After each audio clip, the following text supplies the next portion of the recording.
আচ্ছা দেখো, অ্যাডওয়্যার আমরা আগেই পড়েছি তাই না? কি বলছে, অ্যাডওয়্যার হলো এক ধরনের ম্যালওয়্যার যা আমাদের নেটওয়ার্ক সিস্টেমে অবস্থিত বিজ্ঞাপন প্রদর্শন করে। তাহলে এটা কি এক ধরনের কোনো প্রোগ্রাম বা কোড, যেটা কি কোনো হলো খারাপ কোড, যেটা কি করে আমাদের কম্পিউটার সিস্টেমে থেকে বিভিন্ন ধরনের বিজ্ঞাপন আমাদের সামনে প্রদর্শন করে। ঠিক আছে, তাহলে কম্পিউটারে অ্যাডওয়্যার সংক্রমণের লক্ষণ কি কি, মানে যদি আমাদের কম্পিউটার সিস্টেমে অ্যাডওয়্যার চলে আসে তাহলে আমরা কি করে বুঝবো? কম্পিউটার ডিভাইস নেটওয়ার্ক সিস্টেম খুবই ধীর গতি বা স্লো হয়ে যাবে বা স্লো হয়ে যায়।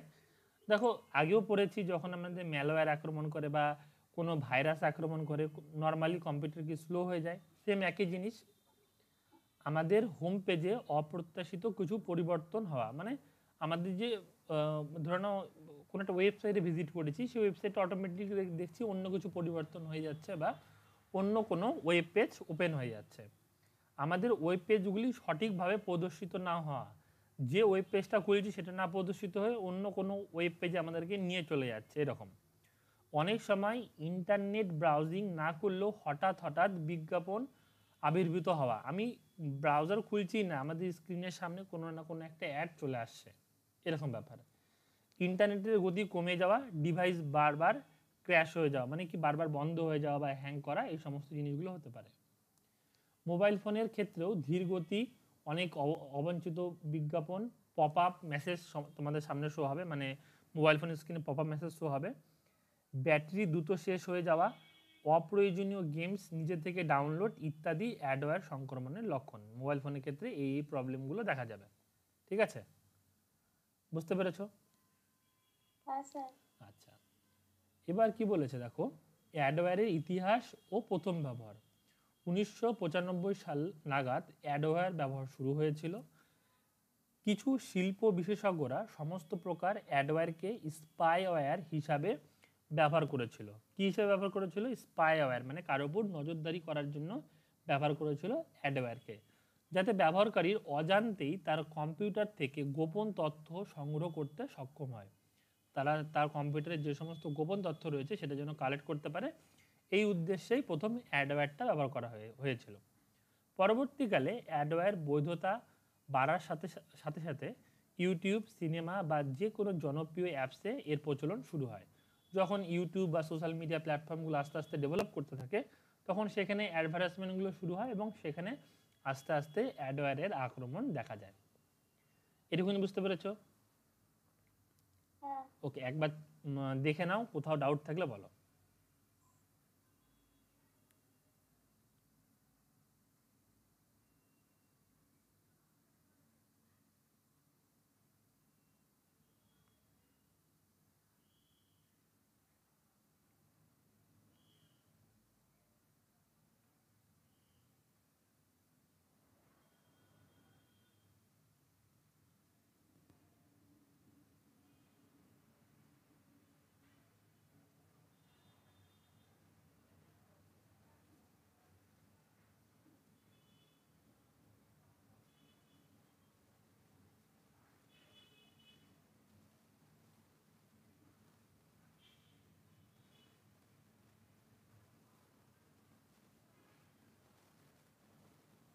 হ্যাঁ স্যার, ঠিক আছে।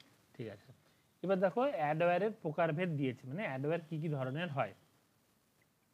কি বলেছে? বৈধ অ্যাডওয়্যার, এটা ওই হবে না, আচ্ছা ওই হোক বা এই ধরনের অ্যাডওয়্যার আমাদের বিজ্ঞাপন বা প্রচার সম্মতি দিতে দেয়, যাতে ডেভেলপাররা বিনামূল্যে তাদের সফটওয়্যার অফার করতে পারে। মানে কি, তোমার তুমি ধরো নাও কোনো কিছু করছো, একটা কোনো কাজ করছো কোনো একটা অ্যাপসে, হ্যাঁ তুমি মনে করে গেম খেলছো, ঠিক আছে?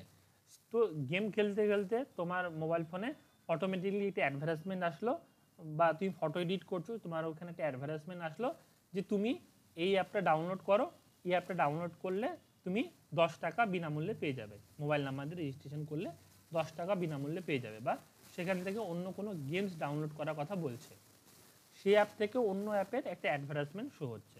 ঠিক আছে, ব্যবহারকারীরাও স্বেচ্ছায় বিনামূল্যে পণ্য পেতে, মানে ফ্রিতে পাওয়া যাচ্ছে পেতে, এই ধরনের অ্যাডওয়্যার ডাউনলোড করে, মানে আমরা বিনামূল্যে পাচ্ছি তো আমরা ডাউনলোড করে নিচ্ছি।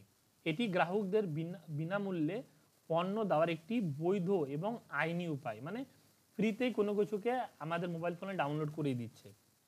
এর মধ্যে কিছু আইন উল্লঙ্ঘনও হয়, আবার উল্লঙ্ঘন হয়ও না, অনেক ব্যাপার রয়েছে এর মধ্যে জটিলতা। তবে সমস্ত সফটওয়্যার ডাউনলোড পরিবেশক ও ব্যবহারকারীর সর্বসম্মত নয়, কারণ সব কিছু ঠিকঠাক নাও হতে পারে, তাই এখানে সামান্য আইন জটিলতা থাকে। ঠিক আছে, ব্যাপারটা কি বুঝতে পারলা কি বলতে চাইলাম এখানে বা কি বলতে চেয়েছে? মানে ধরে নাও একটু ডিটেলসে বলছি, তারপরে না বুঝতে পারলে বলবা। তুমি ধরে নাও কোনো একটা ফটো এডিটিং অ্যাপস ডাউনলোড করেছো, তুমি সেখানে ফটো এডিট করছো, রাইট? ফটো এডিট হয়ে গেল, ফটোটা তুমি যখন ওখান থেকে ডাউনলোড করবা, যেহেতু ফ্রি অ্যাপ, তোমাকে একটা কি দেখাচ্ছে, অ্যাডভার্টাইজমেন্ট দেখাচ্ছে, রাইট? এবার সেই যে অ্যাডভার্টাইজমেন্টটা দেখাচ্ছে, সেই অ্যাডভার্টাইজমেন্টে কি প্রমোট করছে, কোনো একটা অন্য গেমসের বিষয় বা কোনো একটা অ্যাপসের বিষয়ে, যে এই অ্যাপসটা আপনি ডাউনলোড করুন এবং আপনি এখানে 10 টাকা পেয়ে যাবেন ফ্রিতে, বা কোনো কিছুই বলছে না, বা কোনো কিছু ফ্রিতে তোমাকে নাও দিচ্ছে, শুধু এই অ্যাপটা ডাউনলোড করুন।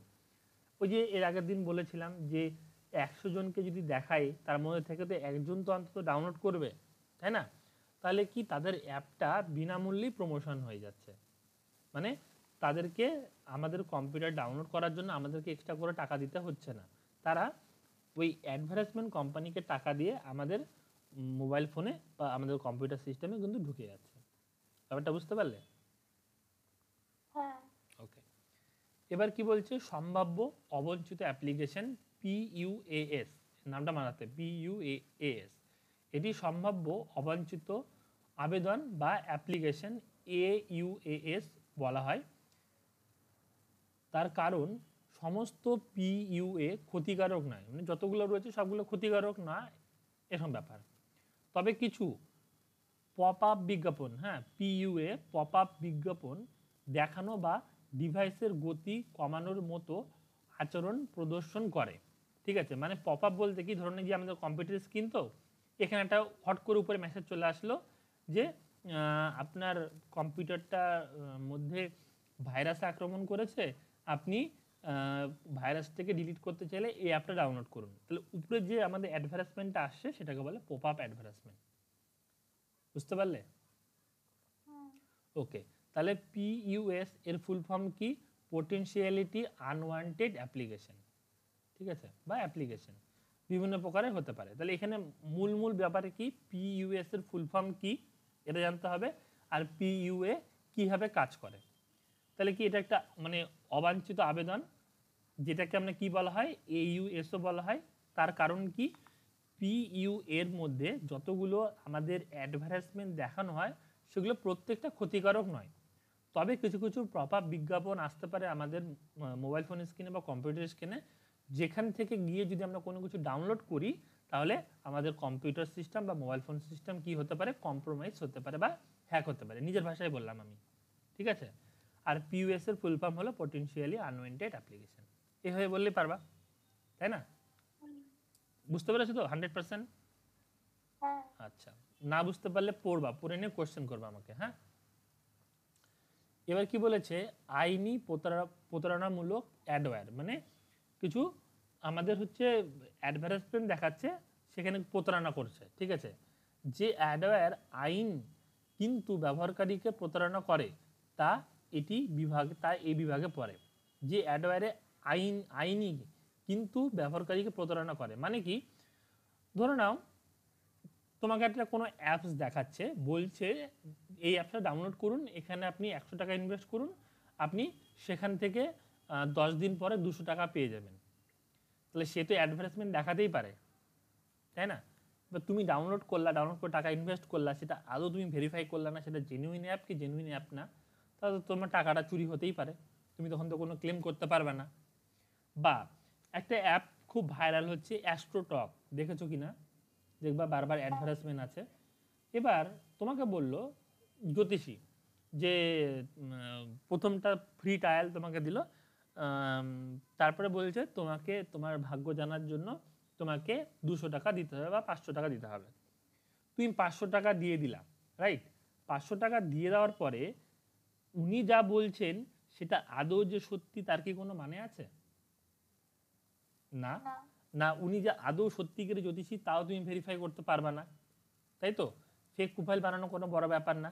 তিনি তার একটা ফেক ফেক কিছু দিয়ে একটা প্রোফাইল তৈরি করে নিয়েছে, সে বলছে আমি বড় জ্যোতিষী।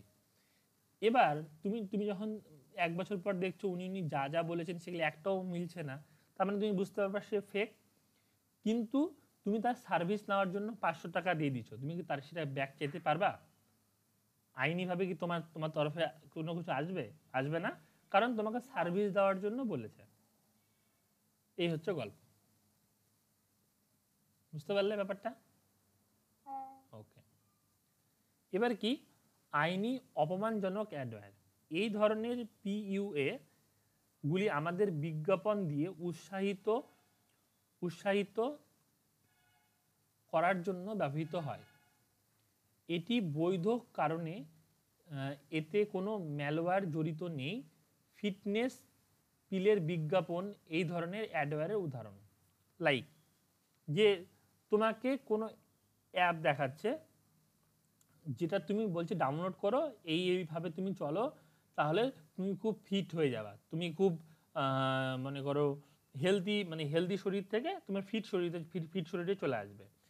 এবার তুমি সেখানে পেমেন্ট করে দিলা, সেখানে ধরে নাও অবাঞ্ছিত কোনো কিছু দেখাচ্ছেই না ঠিক মতন, তোমাকে যা ডায়েট দিচ্ছে বা যা এক্সারসাইজ দিচ্ছে তা কোনো কাজেরই না, বা তুমি যা পেমেন্ট করলা তারপর থেকে সে অ্যাপটা কোনো তোমাকে রেসপন্সই করছে না, তাহলে এটা হচ্ছে আইনি অপমানজনক অ্যাডওয়্যার, সেটাকে পিইউএ বলা হয়। ঠিক আছে? হ্যাঁ, আচ্ছা, এবার কি অবৈধ দূষিত ক্ষতিকারক অ্যাডওয়্যার, মানে কি এগুলোর ক্ষেত্রে কিন্তু তোমাকে কিন্তু ডিরেক্ট সরাসরি টাকা চাইছে না, তোমাকে কোনো না কোনোভাবে বোকা বানিয়ে টাকা কিন্তু তারা ইনকাম করছে, বা বোকা বানিয়ে কোনো না কোনো বিজ্ঞাপনের মাধ্যমে টাকা ইনকাম করছে। আর অবৈধ দূষিত ক্ষতিকারক অ্যাডওয়্যারটা কি? এই ক্ষতিকারক অ্যাডওয়্যারকে বোঝায় যা ব্যবহার বা বিতরণ অবৈধ, মানে এটা ব্যবহার করা ঠিক না, ঠিক আছে, বা অবৈধ। এই ধরনের অ্যাডওয়্যার ব্যবহারকারীকে অজান্তে স্পাইওয়্যার, ভাইরাস ও অন্য ম্যালওয়্যার নেটওয়ার্ক ইনজেক্ট করে অর্থ দাবি করে। মানে আমাদের কম্পিউটার সিস্টেমে ভাইরাস ডাউনলোড করে দিতে পারে, ম্যালওয়্যার ডাউনলোড করে দিতে পারে, এবং সেটাকে আমাদের কম্পিউটার সিস্টেম বা অন্য কম্পিউটার সিস্টেমে তোমার হচ্ছে আক্রমণ করে, তাহলে তার জন্য কি অর্থ দাবি করতে পারে। তোমাকে বলেছিলাম যে ডিডস মনে আছে, হ্যাঁ, পড়েছিলাম। ডিডসে কি আমাদের কম্পিউটারের রিসোর্সটাকে ইউজ করছে, তার মানে আমাদের কম্পিউটারে আইপি কম্প্রোমাইজ হচ্ছে, তাই তো? তাহলে বলছে যে আমাকে এই আইপির যে নির্দিষ্ট একটা ওয়ালেট রয়েছে, এই ওয়ালেটে আপনি 100 পাউন্ড পাঠান বা $2000 পাঠান, ঠিক আছে? তাহলে কি সেই ক্ষেত্রে কিন্তু আমাদের আইপিটা কিন্তু কম্প্রোমাইজ হয়ে যাচ্ছে। মানে মোটা কথা যদি বুঝি, যে অবৈধ দূষিত অ্যাপ কি, যেটা ডাউনলোড করলে আমাদের কম্পিউটার সিস্টেম বা মোবাইল ফোন সিস্টেম স্পাইওয়্যার বা ভাইরাস দ্বারা সংক্রমিত হবে, এবং আমাদের কম্পিউটার সিস্টেম বা আমাদের মোবাইল ফোন সিস্টেম খারাপ হয়ে যেতে পারে। বুঝতে পেরেছি? বুঝতে পারলা? হ্যাঁ স্যার। ওকে। এবার দেখো কিভাবে অ্যাডওয়্যার থেকে সুরক্ষিত থাকবো। দেখো পয়েন্টগুলো পড়ো, এবার যেখানে বুঝতে পারবে না সেটা আমি বলিয়ে দেবো।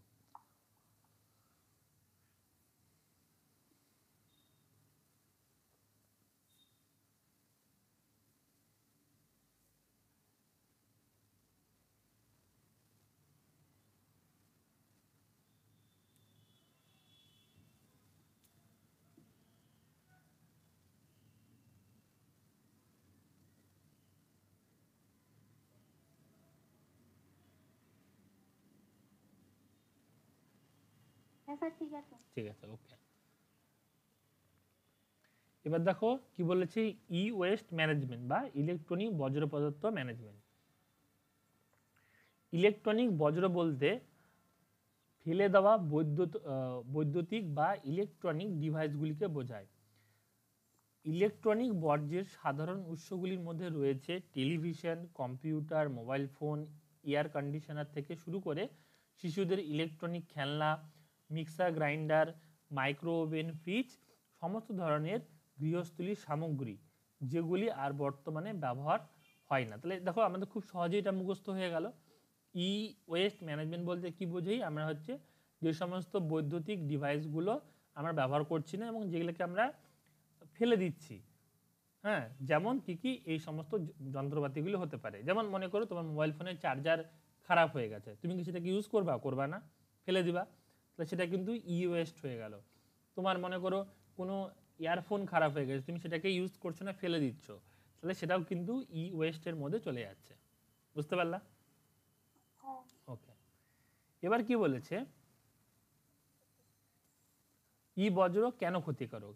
ই বজ্র সীসা পারদ সহ একাধিক ক্ষতিকারক নিউরোটক্সিক যা স্নায়ুতন্ত্র ইন্দ্রিয়গুলিতে বিরূপ প্রভাব সৃষ্টি করে রয়েছে, যা গর্ভাবস্থা শৈশব কৈশোরকালে কেন্দ্রীয় স্নায়ুতন্ত্রের বিকাশকে ব্যাহত করে। মানে এই সমস্ত আমাদের ইউএসগুলোর মধ্যে কি সীসা পারদ থাকার কারণে সেটা কি করে আমাদের বিভিন্ন ধরনের স্নায়ুতন্ত্রে গিয়ে ক্ষতি করে। ঠিক আছে? ই বজ্র থেকে কিছু ক্ষতিকারক পদার্থ নির্গত হয় যা আমাদের ফুসফুসের কার্যকারিতাকে প্রভাবিত করে, মানে হেলথে ডিফেক্ট করছে। ইলেকট্রনিক উপাদানগুলি থেকে মূল্যবান সামগ্রী পুনরুদ্ধার করতে খোলা বাতাসে সেগুলি জ্বালানো হয়, যা পরিবেশে বিষাক্ত পদার্থ নির্গত করে। এই ইউএসগুলোর মধ্যে থেকে অনেক কিছু জিনিসে সোনা পাওয়া যায়, যেমন আমাদের যে প্রসেসর বলে না, যে স্ন্যাপড্রাগন প্রসেসর বা i3 প্রসেসর বা i5 প্রসেসর, তাহলে এর মধ্যে অল্প পরিমাণ সোনা দেওয়া থাকে, না হলে হবে না। ঠিক আছে? তাহলে বা কোথাও থেকে তামা বের করছি, মনে করো আমাদের বাড়িতে যে সমস্ত তারগুলো রয়েছে সেখানে তার ভিতরে ধরো না তামা রয়েছে, সেই তামাটাকে বের করার জন্য উপরে প্লাস্টিকটাকে আমাদেরকে পোড়াতে হবে, তাই না? তো সেটা যখন পোড়াচ্ছি তাহলে পরিবেশে মানে পরিবেশ দূষণ হচ্ছে, বায়ু দূষণ হচ্ছে, এই ব্যাপার। প্রচুর পরিমাণে ই বজ্র যদি আমরা এক জায়গায় একত্রিত করি তা আমাদের মাটি, বায়ু এবং জলকে দূষিত করে। খুব সহজ সহজ জিনিস এগুলো, তাই না? দেখো এই সমস্ত জিনিসগুলো তোমার জানাই, আমি আর কি বলবো, তুমি একবার পড়ে দেখো, এগুলো আর বোঝানোর মধ্যে খুব ব্যাপার নেই, এগুলো কমন কমন জিনিস, এগুলো পড়ে দেখো।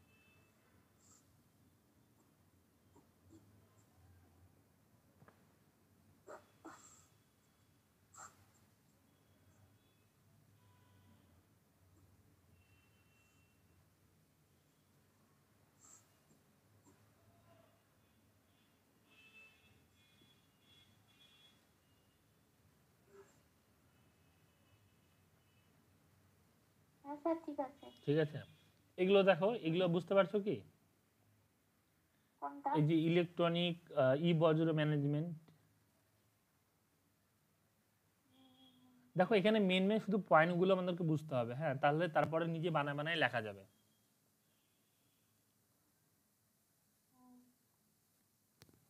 এই জিনিসগুলো খুব ডিপলি পড়ার ব্যাপার নেই, শুধু জিনিসগুলো কনসেপ্টগুলো বোঝো তাহলেই হবে।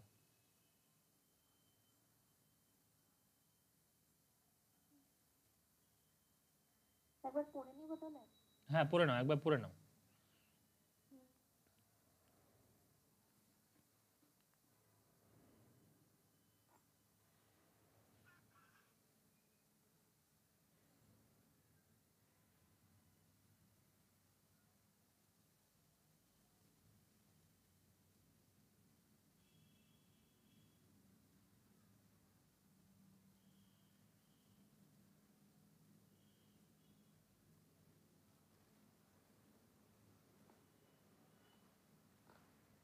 ই বর্জ্য ম্যানেজমেন্টটা একবার বলুন। ওকে, দাঁড়াও, দেখো কি বলছে, ই বজ্র ব্যবস্থাপনা বা ম্যানেজমেন্ট হলো একটি প্রক্রিয়া যা ই বজ্র মেটেরিয়াল সংগ্রহ করে তারপর নিরাপদ পদ্ধতিতে উপযুক্ত কৌশলের মাধ্যমে বজ্র পদার্থ নিষ্পাপ্তি করে অথবা নিরাপদ পদ্ধতিতে উপকরণ পুনরুদ্ধার এবং পুনঃব্যবহার নিশ্চিত করে। এটা বোঝার আগে একটা ছোট্ট একটা জিনিস আমি তোমাকে কোয়েশ্চেন করি, আমাদের পৃথিবীতে কোনো মানে কোন পদার্থকে মানে একদম ডিস্ট্রয় করে দেওয়া খুব কঠিন, কোন পদার্থকে, যেটা এখন আমাদের খুব প্রবলেম হয়ে দাঁড়িয়েছে, কোন জিনিসটাকে জানো? Mobile phone. না, প্লাস্টিক, ও, তাই কি না? হ্যাঁ, সব কিছুর মধ্যেই প্লাস্টিক রয়েছে, হুম, মোবাইল ফোনেও প্লাস্টিক রয়েছে, নর্মাল প্লাস্টিক তো মানে সব জায়গায় প্রায় ধরে নাও প্লাস্টিক রয়েছে। এই প্লাস্টিককে ডিস্ট্রয় করা খুবই ডিফিকাল্ট, তাই না? আমরা জানি প্লাস্টিক ডিস্ট্রয় হতেই চায় না, মাটির নিচে থাকলে সেটা সেই অবস্থায় থেকে যায়। তো এই প্লাস্টিকটাকে আমাদের সঠিক জায়গায় ইউজ করতে হবে। এর যে ওয়েস্টটা রয়েছে, মানে যেটা হলো খারাপ অবস্থায় রয়েছে, সেটাকে কোনো না কোনো জায়গায় ইউটিলাইজ করতে হবে। ইউটিলাইজের কী কী জায়গায় করতে পারি? আমরা চাইলে প্লাস্টিকের বেঞ্চ তৈরি করতে পারি, যেটা হচ্ছে ওয়েস্ট প্লাস্টিক রয়েছে। চাইলে তো যে প্লাস্টিকগুলো আমরা কালেক্ট করছি, চাইলে তো ডিরেক্ট বেঞ্চ তৈরি করা যাবে না, সেটাকে আগে কাটতে হবে, তারপরে সেটাকে সেভ করতে হবে। সেভ ইন দ্য সেন্স মানে ব্যবহারযোগ্য মেটেরিয়ালে কনভার্ট করতে হবে, মানে সেটা যেন তার মধ্যে যেন কোনো ভাইরাস না থাকে, সেটা যেন কোনো দূষণ না থাকে, তার মধ্যে দূষণমুক্ত করতে হবে সেটাকে। দেন সেটাকে আমরা কোনো প্রোডাক্টে কনভার্ট করতে পারি, যেমন কোনো বসার চেয়ারে কনভার্ট করতে পারি, কোনো আমরা হচ্ছে ফ্যানে ইউজ করতে পারি, যে কি বলবো, যে ছোটো ছোটো টেবিল ফ্যানগুলো হয় সেখানে ইউজ করতে পারি। সবচেয়ে বেশি এটাকে ইউজ করতে পারি আমরা রাস্তা তৈরি করার ক্ষেত্রে, ঠিক আছে? ভারতবর্ষে এরকম অনেক রাস্তা তৈরি করা হয়েছে যেখানে প্লাস্টিক ব্যবহার করা হয়েছে। এই প্লাস্টিকগুলোকে সেখানে আমরা ইউটিলাইজ করে রাস্তার কোয়ালিটিটাকেও ডেভেলপ করতে পারি এবং সেগুলোকে আমরা হচ্ছে মানে সঠিকভাবে ইউজ করতে পারি, তাই তো? সেম একইভাবে আমাদের যে ইলেকট্রনিক প্রোডাক্টগুলো রয়েছে সেটাকে ডিস্ট্রয় করার জন্য কিছু সঠিক নিয়ম রয়েছে। দেখবা তোমার কাছাকাছি যদি চার্জার থাকে, ওই চার্জারের যে মেন কর্ডটা রয়েছে সেই কর্ডের মধ্যে কিছু কিছু চিহ্ন দেওয়া থাকে, ঠিক আছে? দাঁড়াও আমি তোমাকে বলছি, এক মিনিট, এখানে আমারটার মধ্যে আছে কিনা। দেখো তোমার কাছে যদি চার্জার থাকে, তুমি দেখতে পাবা চার্জারটাকে যদি খারাপ হয়ে যায় কোনো সময় ডাস্টবিনে ফেলতে মানা করা হয়েছে, দেখবে একটা ক্রস চিহ্ন দেওয়া রয়েছে। থাকতে তো মনে হয়। হ্যাঁ, তুমি দেখবা পরে ফাঁকা টাইমে দেখবা ক্রস চিহ্ন দেওয়া রয়েছে। কারণ কি, এই চার্জারটার মধ্যে আমাদের অনেক ধরনের তোমার ট্রানজিস্টর ব্যবহার করা হয়েছে, তারপরে অনেক ধরনের সার্কিট ব্যবহার করা হয়েছে। সেটাকে আমাদের রিইউজ করতে পারি যদি সেটাকে ঠিক জায়গায় দেওয়া হয়। এবার আমার তো এই বিষয়ে কোনো নলেজই নাই, আমি সেটাকে কি করে ইউজ করব? স্বাভাবিকভাবে আমি ফেলে দেবো। তো না ফেলে দিয়ে আমাদের সঠিক জায়গায় এটাকে দিতে হবে, যেখান থেকে এটাকে ঠিকভাবে রিইউজ করা যায়, বা তার যে সমস্ত মেটেরিয়ালগুলো রিইউজের যোগ্য সেগুলোকে নিয়ে আমরা সঠিক জায়গায় ইউজ করব। দ্যাট মিন ইওয়েস্ট ম্যানেজমেন্ট বলতে কি, যে সমস্ত বজ্র পদার্থগুলো রয়েছে আমাদের ইলেকট্রনিক ডিভাইসের, সেটাকে সঠিক উপায়ে আমাদেরকে পুনরুদ্ধার করতে হবে বা পুনর্ব্যবহার করতে হবে। বুঝতে পারলা? মানে তোমার পুরোনো মোবাইল ফোন তুমি ফেলে রেখে দিলা, বা ডাস্টবিনে ফেলে দিলা, বা বাইরে ফেলে দিলা, সেটা কিন্তু সঠিক উপায় না। তোমাকে কি করতে হবে, সেই ক্ষেত্রে তুমি মোবাইল ফোনটাকে কোথাও সেল করে দিতে পারো, তাই না? রিসেল করে দিতে পারো, বা কোম্পানির কাছে সেল করে দিতে পারো। কোম্পানি সেটাকে পারচেস করে সেখান থেকে পার্টগুলো আলাদা আলাদা করে যেটা ইউজেবল সেটাকে অন্য কোনো ডিভাইসে ইউজ করবে, বা সেটাকে পুনর্ব্যবহার করার পুনর্ব্যবহার করার উপায় তৈরি করে নিবে, এরকম ব্যাপার। ক্লিয়ার? হ্যাঁ, ওকে, এবার দেখো বাদ বাকি পয়েন্টগুলো দেখো।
স্যার হয়ে গেছে। হয়ে ঠিক গেছে, আছে। ওকে। এবার দেখো, সাধারণ ই বজ্র দ্রুত নিষ্পত্তি করার বিশেষ কয়েকটি কার্যকর পদ্ধতি রয়েছে। মানে এটা ইম্পর্টেন্ট কোশ্চেন, ঠিক আছে, এটা ইম্পর্টেন্ট কোশ্চেন। কি বলেছে? Land feeling.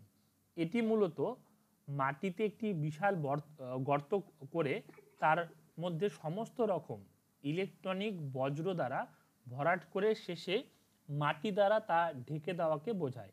অনেক বড় গর্ত খুঁড়লো, সেখানে যত সমস্ত ইলেকট্রনিক বজ্র পদার্থগুলো রয়েছে সেগুলোকে দিয়ে তারপরে তার মানে ঢেকে দিল। তবে এক্ষেত্রে ই বজ্রে থাকা বিষাক্ত পদার্থ যেমন ক্রোমিয়াম, সীসা, পারদ ইত্যাদি অনিবার্যভাবে মাটি এবং ভূগর্ভস্থ জলের সাথে মিশে যায়, যা দূষণ ঘটায়।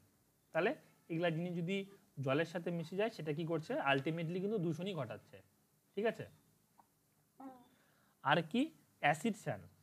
শক্তিশালী সালফিউরিক, হাইড্রোক্লোরিক বা নাইট্রিক অ্যাসিড দ্রবণে ইলেকট্রনিক সার্কিটকে ভিজিয়ে রাখলে তা থেকে প্লাস্টিক গলে গিয়ে ধাতুগুলিকে আলাদা করে এবং সেখান থেকে কাঁচ, সার্কিট বোর্ডের মতো উপাদানগুলিকেও আলাদা করে নেওয়া যায়, যা নতুন ইলেকট্রনিক দ্রব্য তৈরিতে পুনরায় ব্যবহার করা যায়। মানে প্লাস্টিকটা গলে যায়, বাদবাকি যেগুলো সার্কিট থাকে সেটাকে আবার ব্যবহার করা যেতে পারে। পুড়িয়ে ফেলা। ই বজ্রে দ্রুত নিষ্পত্তির আরও একটি সহজ উপায় হলো পুড়িয়ে ফেলা। উচ্চ তাপমাত্রা নিয়ন্ত্রিতভাবে ই বজ্রগুলোকে পোড়ালে তার দাহ অংশগুলি ভেঙে যায় ও তার দ্রুত নিষ্পত্তি হয়। তবে এক্ষেত্রে অদাহ ক্ষতিকারক পদার্থগুলি জল ও স্থলকে দূষিত করতে পারে। মানে আলটিমেট কোনো না কোনোভাবে দূষণ তো হচ্ছেই, ঠিক আছে, বুঝতে পারলা? হ্যাঁ আর একটু আগাবো না কেন দূর পর্যন্ত রাখবো? স্যার থাক এইটুকু। থাক। তাহলে কিন্তু চেষ্টা করো যতটা পারো কমপ্লিট করে রাখার। আচ্ছা। ওকে, ঠিক আছে।